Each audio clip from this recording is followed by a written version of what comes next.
Gracias y paz, amados hermanos. El día de hoy vamos a hablar sobre la importancia de Cristo para brindar las bendiciones del nuevo pacto. Como primer punto, la persona de Cristo. La persona de Cristo es de vital importancia en las Escrituras. Juan 1.1 lo presenta diciendo: en el principio era el verbo, y el verbo era con Dios, y el verbo era Dios. Sin embargo, a partir de la caída del hombre y de esa ruptura íntima que había con Dios, el Señor en su misericordia prometió a Cristo en Génesis 3.15. Eso es lo que se conoce como el protoevangelio. Este Cristo prometido desde Génesis vino a nacer en Israel, la nación que Dios había prometido en su fidelidad al pacto abrahámico, mosaico y davídico. Cristo es la simiente prometida y Él es la simiente también que había sido prometida a Abraham, pero también es el verdadero rey, aquel que reuniría por siempre a Israel. Mateo 1.1 muestra el linaje de Jesús partiendo desde Abraham, pasando por David hasta llegar a José, el padre de Jesús. De igual manera, Lucas registra en la profecía de Zacarías, en la cual manifiesta que Jesús era el todopoderoso Salvador de la casa de David. De esta manera, se comprueba que Cristo es el Hijo de Dios que debía de llevar a los elegidos en el pacto eterno de redención hacia la gloria, aquella consumación que el postrer Adán no pudo alcanzar, ya que su pecado afectó a todos los hombres, los condenó a una muerte física, pero también espiritual. Como segundo punto, la necesidad de Cristo.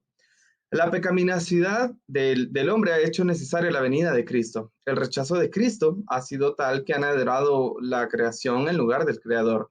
Pero entendemos que con la venida de Jesucristo, finalmente aquel tan anhelado tiempo había llegado a su cumplimiento y el reino de Dios se había acercado a los hombres.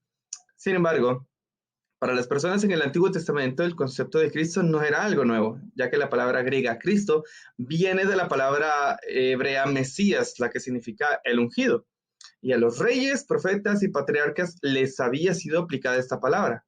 De hecho, el profeta Isaías incluso muestra a Ciro, rey de Persia, de esta misma manera, siendo un Cristo. Y a estos se les había encomendado los intereses del reino. Entonces podríamos preguntar, ¿qué hace diferente a la persona de Jesucristo de los anteriores Cristo que muestra la Escritura? ¿Cuál era la necesidad de este Cristo que los anteriores no pudieron cumplir?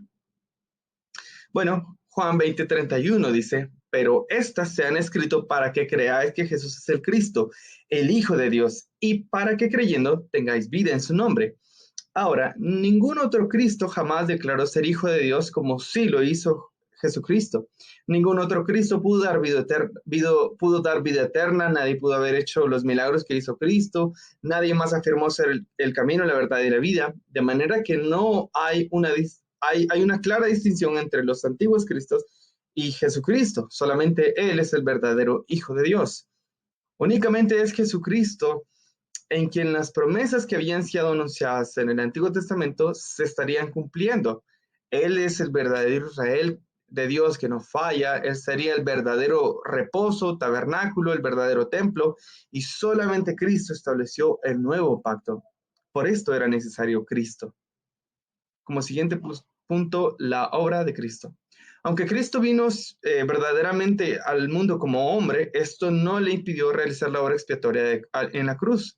Él fue la simiente prometida, pero sin la naturaleza pecaminosa, ya que también era verdaderamente Dios. Por un lado, el libro de Hebreos manifiesta que Cristo no pecó, pero también muestra que no podía pecar, de manera que su sacrificio lo hizo como justo, como el que no conoció pecado. Para explicar la obra de Cristo, es necesario explicar que como Dios y hombre pudo realizar su obra expiatoria, su obra redentora, de manera efectiva sobre aquellos que habían sido predestinados desde la eternidad. De nuevo, el autor de Hebreos manifiesta que en el nuevo pacto es este pacto mucho mejor que el antiguo porque fue establecido con un carácter legal sobre superiores promesas de las que habían sido mencionadas en el Antiguo Testamento. El derramamiento de la sangre de Cristo por la muerte de la cruz instituyó el nuevo pacto sobre la base del sacrificio perfecto y permanente, que era el cumplimiento perfecto de los imperfectos sacrificios que se ven en el Antiguo Testamento. De esta manera, la plenitud de las bendiciones en el Nuevo Testamento las podemos ver en el perdón de pecados y en una restauración de la comunión con Dios. Es así como llegamos al último punto, las bendiciones recibidas por la obra de Cristo. Juan manifiesta la consumación de la obra de Cristo y cuando Cristo exclamó, consumado es, dio cabida a las bendiciones del nuevo pacto. El Evangelio de Mateo también muestra que el velo del templo se rasgó en dos, de arriba hacia abajo, y la tierra tembló y las piedras se partieron, se abrieron los sepulcros y muchos de los santos que habían dormido se levantaron. Pero ahora, por la muerte de Cristo, también el hombre puede ser justificado. Esto es tan importante porque en Adán todos los hombres pecaron y merecían una justa condenación.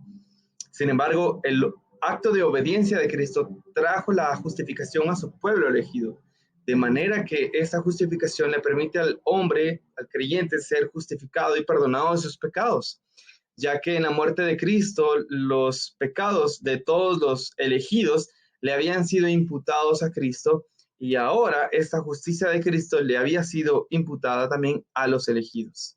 Gracias y paz.